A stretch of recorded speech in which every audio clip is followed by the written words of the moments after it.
ఈ నెల ఫిబ్రవరి 26న మహాశివరాత్రి నుంచి మార్చి 14న ఏర్పడబోయే పౌర్ణమి వరకు కొన్ని రాశులకు గ్రహాల స్థితిగతులు బాగా అనుకూలంగా మారబోతున్నాయి.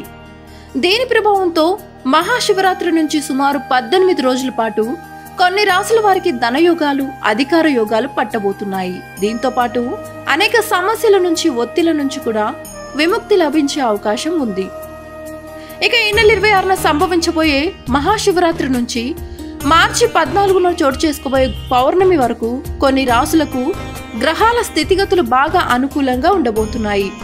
మహాశివరాత్రి నుంచి సుమారు 18 రోజుల పాటు మేషం, వృషభం, కన్య, తుల, మకరం, మీనరాశుల వారికి ధనయోగాలు, అధికార యోగాలు పట్టడంతో పాటు అనేక సమస్యల నుంచి, ఒత్తిళ్ల నుంచి విముక్తి లభించే అవకాశం ఉంది.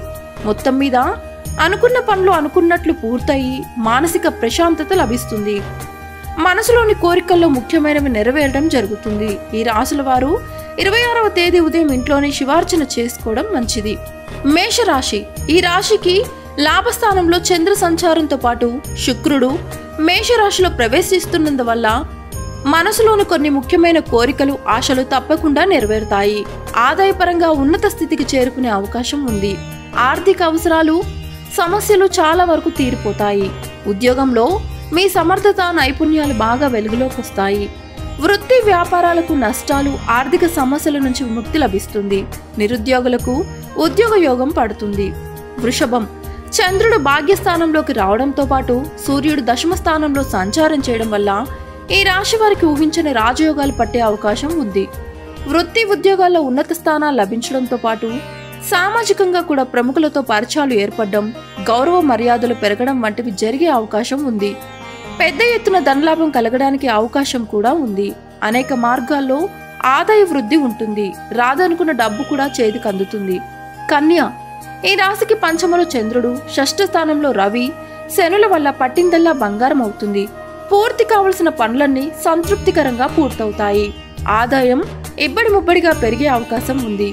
అనారోగ్యాల నుంచి ఎంతో ఉపశమనం లభిస్తుంది. ఉద్యోగంలో తప్పకుండా హోదాలు, జీతభత్యాలు పెరుగుతాయి. వృత్తి వ్యాపారాలు కొత్త పుంతలు తొక్కుతాయి.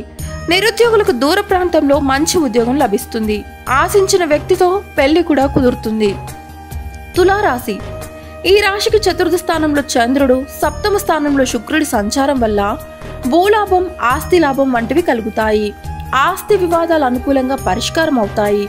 సొంత ఇంటికల నెరవేరుతుంది. సొంత వాహనం కూడా అమరుతుంది. కుటుంబంలో సుఖ సంతోషాలు వెల్లివిరుస్తాయి. శుభకార్యాలు జరిగే అవకాశం ఉంది. నిరుద్యోగులకు తమ ప్రాంతంలోనే ఆశించిన ఉద్యోగం లభించే అవకాశం ఉంది. వృత్తి వ్యాపారాలు ఆర్థికంగా మెరుగైన స్థితికి చేరుకుంటాయి. మకరం. ఈ రాశిలో చంద్రుడు చతుర్థంలో నుండి శుక్రుడి సంచారం వల్ల అనేక సమస్యలు, ఒత్తిళ్ల నుంచి, కొన్ని బరువు బాధ్యతల నుంచి విముక్తి లభించి మనశ్శాంతి ఏర్పడుతుంది. ఆరోగ్యం బాగా మెరుగుపడుతుంది. విదేశీయానానికి సంబంధించిన ఆటంకాలు తొలగిపోతాయి. ఉద్యోగులు, నిరుద్యోగులకు విదేశాల్లో ఉద్యోగాలు లభించే అవకాశం ఉంది. పెళ్లి ప్రయత్నాల్లో విదేశీ సంబంధాలు కుదురుతాయి. ఆకస్మిక ధనలాభ సూచనలు కూడా ఉన్నాయి. వృత్తి ఉద్యోగాల్లో ప్రభావం బాగా పెరుగుతుంది. మీనం. ఈ రాశికి లాభస్థానంలో చంద్రుడు, ధనస్థానంలో శుక్రుడి సంచారం వల్ల ఊహించని ఆదాయ వృద్ధి కలుగుతుంది. ఆకస్మిక ధన ప్రాప్తికి బాగా అవకాశం ఉంది. ఉద్యోగంలో జీతభత్యాలు, అదనపు రాబడి రెట్టింపు కావడం, వృత్తి వ్యాపారాల్లో కూడా లాభాలు అంచనాలను మించడం జరుగుతుంది. షేర్లు, స్పెక్యులేషన్లు అపరిమిత లాభాలను అందిస్తాయి. ఆస్తి వివాదం పరిష్కారమై విలువైన ఆస్తి సంక్రమిస్తుంది. సంపన్న కుటుంబానికి చెందిన వ్యక్తితో పెళ్లి ఖాయమవుతుంది. ఈ వీడియోపై మీ అభిప్రాయాలేంటో కింద కామెంట్ రూపంలో తెలియచేయండి. ఇలాంటి మరిన్ని ఇంట్రెస్టింగ్ వీడియోల కోసం చూస్తూనే ఉండండి మా ఛానల్. Please subscribe.